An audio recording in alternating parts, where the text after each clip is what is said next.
Bonjour à tous et bienvenue dans cette traduction française du guide d'Hector sur la phase 1 de M12S contre le Lindworm.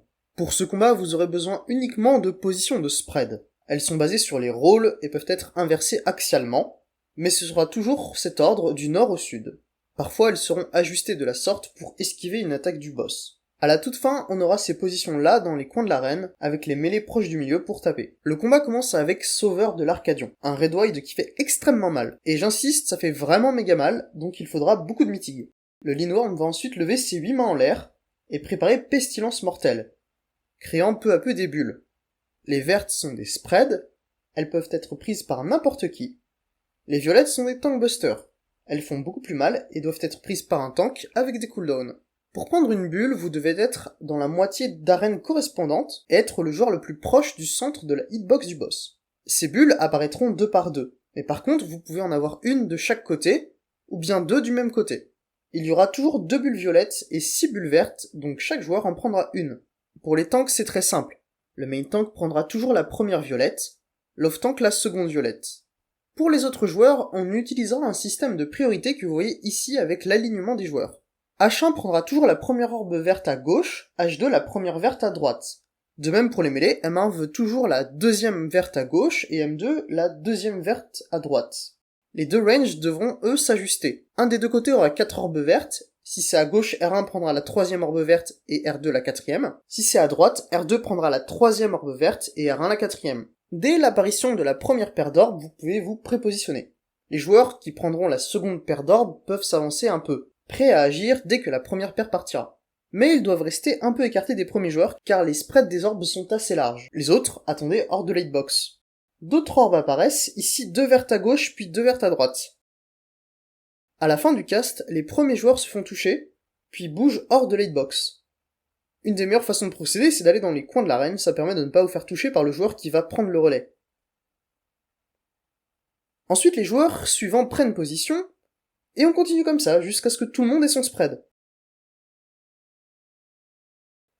Ici, les range DPS n'ont d'ailleurs pas besoin de bouger, car les bulles sont à droite, et donc ne toucheront que les joueurs de droite.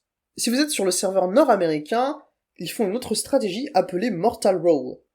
Comme les bulles violettes seront toutes les deux du même côté, ils mettent tous les supports de ce côté-là, et tous les DPS de l'autre côté. Dès que vous voyez une bulle violette apparaître, vous savez que c'est le côté des supports. Les DPS prendront les bulles vertes dans cet ordre-là, de haut en bas, puis pareil pour les supports, mais bien évidemment avec les tanks qui prendront les bulles violettes, et puis tout se passe normalement. Petite précision, c'est possible qu'une orbe verte et une violette soient là en même temps. Si tel est le cas, sachez que l'orbe la plus extérieure dans les bras du boss ira au joueur le plus proche du boss. Dans notre cas, on a bien ôté proche du boss pour prendre l'orbe violette qui est la plus extérieure. Peu importe votre façon de résoudre cette mécanique, rendez-vous en nord-ouest, tous ensemble, en étant très légèrement écartés. Le boss utilise Cellule Parasite premier acte, en faisant apparaître un bras de dragon et tout le monde obtient des debuffs. Le debuff violet que tout le monde a, c'est l'espèce de pustule rouge sur votre personnage, qui est attaché devant vous dans votre dos ou sur un de vos côtés. On est un peu écartés les uns des autres de sorte à bien voir de quel côté est notre pustule rouge, parce que ça signifie que dans quelques temps, on va envoyer un cône en direction de notre pustule. Ces cônes sont relatifs à la pustule, et donc le fait de se tourner, ça tournera la direction de notre cône. Les autres debuffs, c'est juste des stacks et des spreads. Un joueur aura un stack et tous les autres joueurs de son rôle n'auront rien, tandis que tous les joueurs du rôle opposé auront des spreads. Ça aura lieu en même temps que les attaques en cône un peu plus tard. Pour l'instant, on se stack tous ensemble car on a 4 AOE oranges à déposer sur le sol. On va les déposer proche du mur du nord en bougeant vers l'intérieur. On dépose la première, puis la deuxième. Pendant la troisième, le boss utilise Voracité Putride, et pour la quatrième, on va aller plutôt vers le milieu de l'arène, vers la flèche de la hitbox du boss. Le bras du boss peut se diriger soit vers le bas, soit diagonalement opposé. Comme en mode normal, la tête de dragon va frapper un cône devant elle, on va donc gérer nos stacks et spread derrière elle. Le stack devra se résoudre dans le coin tout en haut, tandis que les joueurs à spread iront à ces positions-là. Pensez à vous retourner pour ne pas tuer d'autres gens avec votre cleave. Revenons en arrière pour montrer une autre possibilité. Cette fois-ci, le stack est sur les DPS et les spreads sur les supports. On dépose les flaques d'AOE comme avant.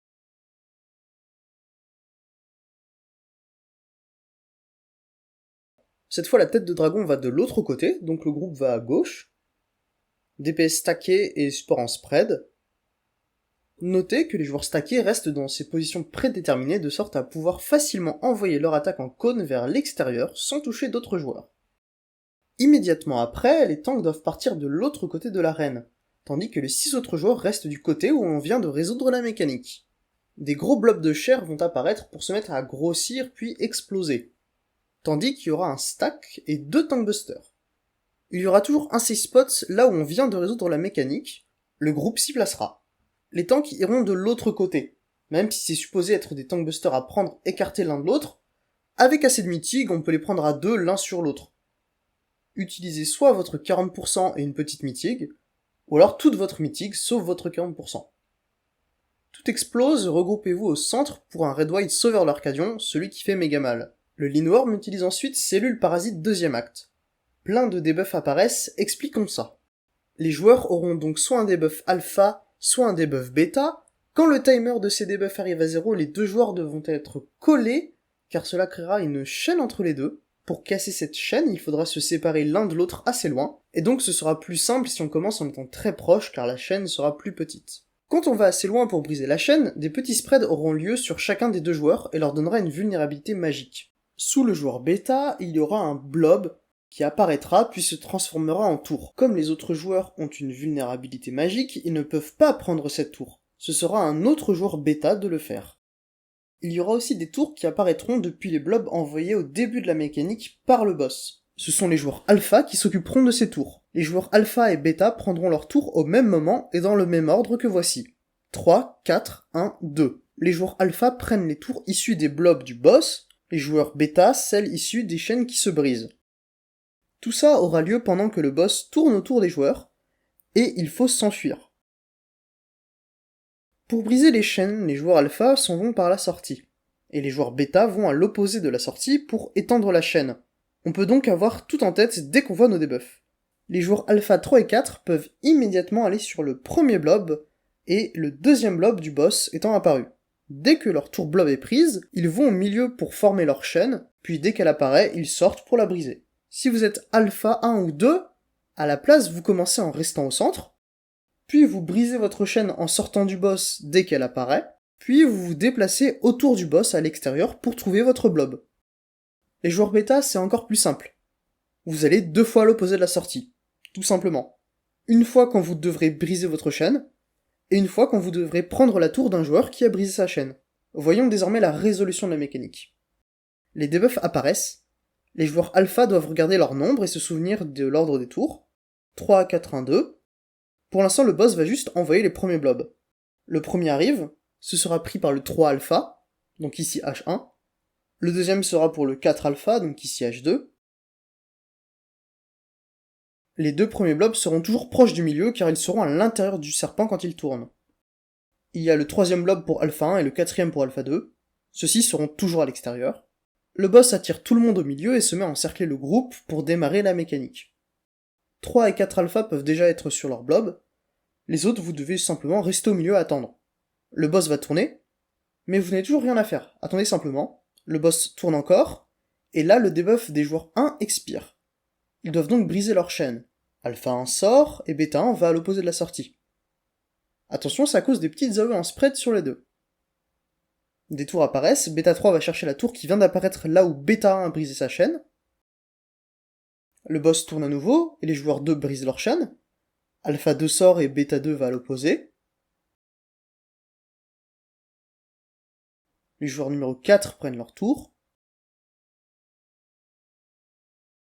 En attendant, vous voyez que les joueurs Alpha 1 et 2 à l'extérieur se dirigent déjà vers leur blob pour prendre les tours qui vont apparaître. Dès qu'ils seront sur leur blob, plus besoin de bouger. Le boss tourne, les joueurs 3 cassent leur chaîne. Des tours apparaissent et sont prises par les joueurs 1.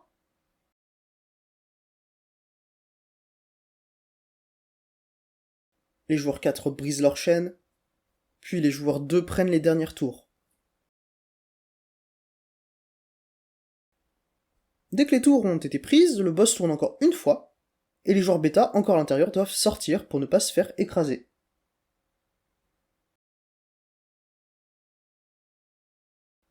Le Linworm utilise Pulvérisation de chair, un Red White qui fait un peu mal, mais bien moins que Sauveur de l'Arcadion. Le boss va utiliser Cellule Parasite 3ème acte, et pour préparer ça, écartez-vous très légèrement du milieu. Vous allez avoir des debuffs et des pustules, mais contrairement à la dernière fois, vous tournez ne tournera pas votre pustule. Ce qu'on veut dans un premier temps, c'est que ces pustules visent le milieu. Donc on ira en cardinal, à l'opposé de là où notre pustule fait face. Il y aura toujours un support et un DPS à chaque cardinal. Le boss devient inciblable, et des petites AOE apparaissent sur le sol, signifiant que celui-ci va être détruit. C'est un peu difficile à lire, soit toutes les cardinales, soit toutes les intercardinales seront safe. Mais ce n'est pas immédiat de remarquer quel pattern on aura. Il y a une technique.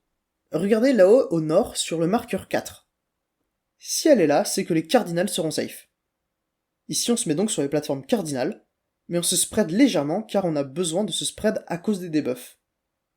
On mettra tous les supports en bas à gauche et les DPS en haut à droite de chaque plateforme.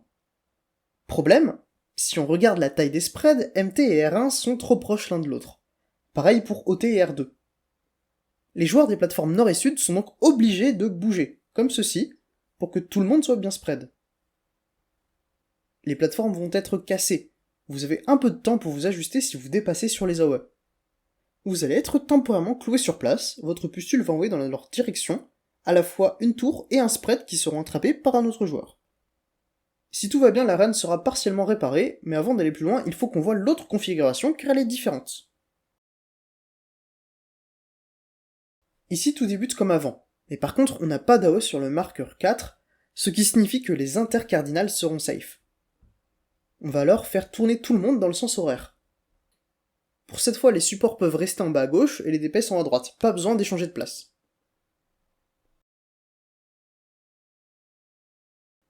Cette fois-ci, les tours seront envoyées dans le sens horaire et tout ira bien.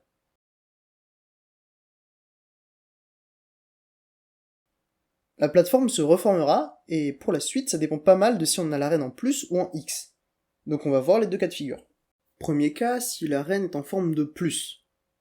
Première chose, 2 têtes de dragon vont apparaître pour envoyer un tank buster en ligne sur le joueur le plus proche. Les tanks vont donc se positionner tout en haut comme ceci, pour les orienter vers le nord.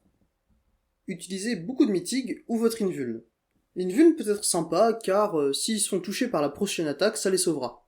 La prochaine attaque justement, les 2 têtes de dragon vont envoyer 3 AOE chacun sur les joueurs les plus éloignés de chacune d'elles. Pour ça, les mêlées doivent aller au mur et les tanks se réfugier au milieu.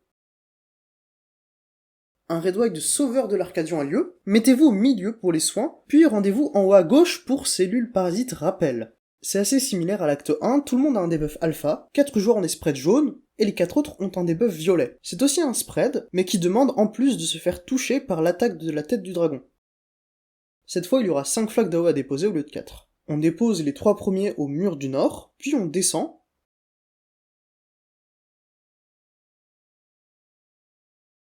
et on repart vers le milieu pour déposer la 5ème sur la flèche de l'hitbox du boss, pour pouvoir s'ajuster selon le bras du boss qui va frapper. Les supports doivent éviter le cleave, donc ils iront derrière la tête, et les DPS doivent se faire toucher par le cleave.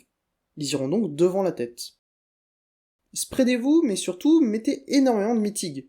Ça fait ultra mal, du même niveau que le Red White Sauveur de l'Arcadion. Les attaques partent, rendez-vous directement au centre. Les debuffs alpha expirent, et chaque support sera lié avec un DPS. Dès que les chaînes sont formées, on partira simplement en spread, support à gauche, DPS à droite, comme ceci. Les chaînes se brisent et vous remarquerez des blobs rouges par terre, esquivez-les au plus vite.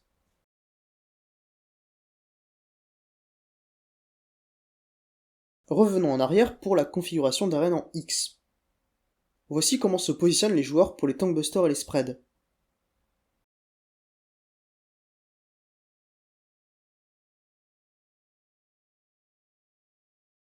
Le boss fait son Red White Sauveur de l'Arcadion.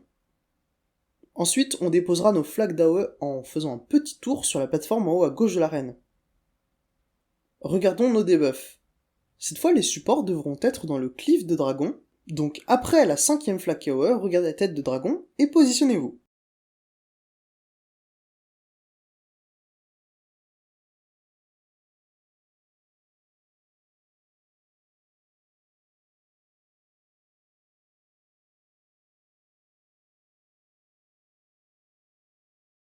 Ce sont les positions suggérées par le Red Plan, cependant, les joueurs qui doivent se prendre l'attaque du dragon, vous pouvez être n'importe où dans son attaque, pas besoin d'être aussi serré.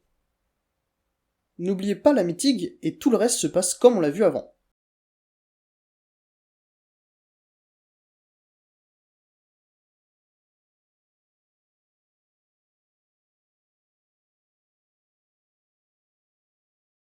Le boss refait un Red White pulvérisation de chair, puis il refait sa mécanique avec les boules vertes et violettes. Mais ce n'est pas fini, ensuite on a la dernière mécanique, abattoir. Pour cette méca, il est recommandé de séparer les supports et DPS. Les supports iront donc au-dessus de la flèche de l'hitbox du boss, et les DPS en dessous. À la fin du cast de abattoir, le boss va faire un Red Wide, détruire ses bras, faire apparaître des blobs au sol, et faire apparaître des spreads sur un rôle et un stack sur l'autre. Les safe spots seront toujours les deux coins nord de l'arène. Le stack ira toujours au coin qui a un blob, ici le coin gauche, les spreads au niveau du coin qui n'en a pas, ici celui à droite. Le stack doit être vraiment bien collé au coin du mur, et les spreads doivent vraiment beaucoup se serrer dans leur coin à eux. C'est mieux que le joueur avec le spread dans le coin du mur se positionne au plus vite, comme ça les trois autres joueurs pourront se positionner par rapport au bord de son cercle. Pendant que tout ça a lieu, vous devez aussi regarder le boss. Il va reconstituer ses deux bras un par un.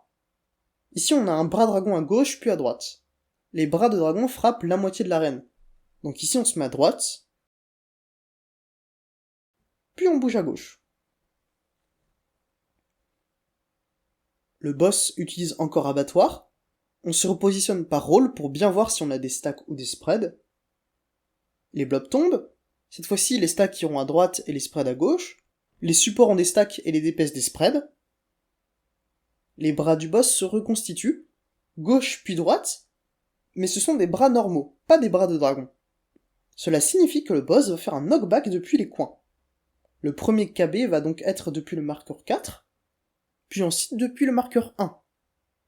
Avec un bon timing d'anti-KB, vous pouvez ignorer les deux knockbacks, comme le fait H2 ici. Le boss utilise abattoir une troisième fois. Si le boss a trop de points de vie, il va devenir inciblable et tous vous tuer. Cependant, s'il a assez peu de points de vie, il va utiliser soin extrême et frappe suprême, sans enrage. Tuez-le à temps pour passer en phase 2. Merci d'avoir suivi ce guide, j'essaye de faire la phase 2 dès que j'ai le temps, et bon courage. Everything burns! Light it up, let's go! Light it up, let's go!